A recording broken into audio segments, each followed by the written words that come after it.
নমস্কাৰ বন্ধু বান্ধৱীসকল পুনৰ এটি নতুন ভিডিঅ'লৈ মই আপোনালোকৰ কাষলৈ আহি হাজিৰ হ'লোঁ বন্ধু বান্ধৱীসকল এই মুহূৰ্তত আমি আপোনালোকৰ বাবে আগবঢ়াইছোঁ এটি খুবেই দুখবৰ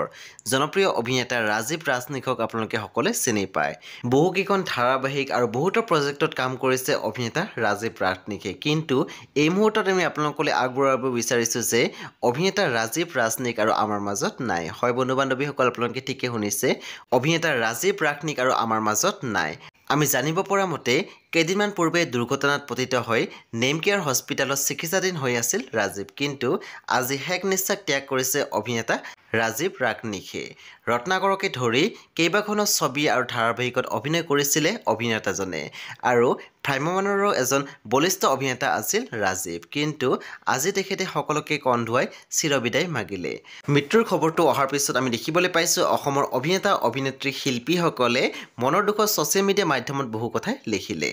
আমাৰ চেনেলৰ ফালৰ পৰা অভিনেতা ৰাজীৱ ৰাজনিকৰ বিদেহী আত্মা চিৰশান্তি কামনা কৰিলোঁ।